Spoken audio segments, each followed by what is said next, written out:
pleased now to introduce to you another person who probably needs no introduction to you, is here and well known as a marketing guru. We have all heard him on CBC's radio's Age of Persuasion, and I know you have co-authored a book on the same topic, which I plan to read when I get home. Terry knows that one of the toughest tasks in marketing is changing a widely held perception, but he will look at how we can change perceptions through our communications and marketing activities. He's going to be introduced to you much more formally this evening after supper when he does his keynote address, but if you would like to share some thoughts with us now, we appreciate that. Thank you, Terry. Well, thank you. It's really wonderful to be here, by the way. My first visit here.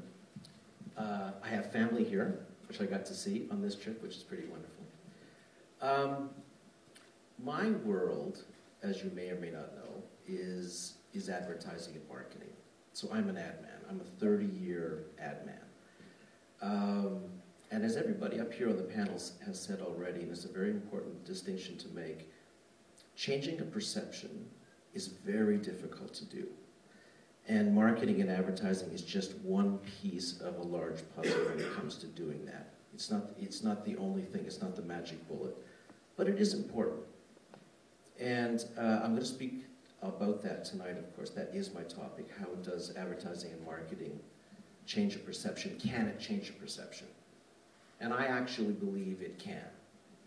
And I think some of the examples I'm going to talk about tonight may even be tougher than what you're facing. In other words, some stories where some other cities or products were facing a gigantic negative, in their case, for example, and some smart thinking and some smart strategic work really turned it around. So my big message to you tonight will be that it is absolutely possible to do. I do think you have a unique situation here, and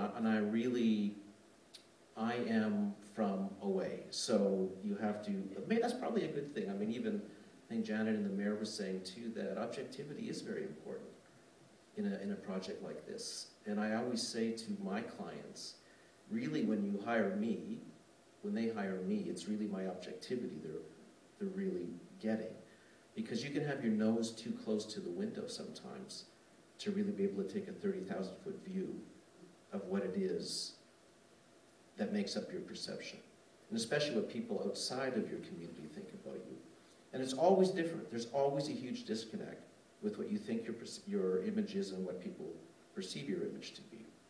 I'm even surprised when my own employees at my company think of aspects of our company is different from what I think it is. But we work in the same office, in the same four walls. So it's a very interesting process. I really think, in many ways, it always starts with research. I think you always have to go in with zero assumptions, which is very difficult to do when you have such a vested interest in something. But you have to go in with zero assumptions, and that is so very important, because the smallest little assumption, if you are strong-willed, you can completely skew a result. So you have to go in with zero assumptions, and then research and see what people think about you close to you, what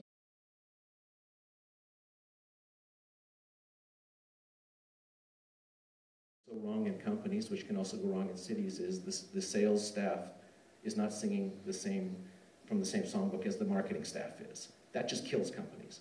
When marketing's saying one thing and then the salespeople on the street are saying something else, that'll just kill any momentum right from the start. So you need everybody, and as much as you can. And it's hard with a city because you've got a lot of different voices, you've got a lot of different vested interests to come together, but it really does need that. And then you need to put it into a great creative idea that can be put into various mediums.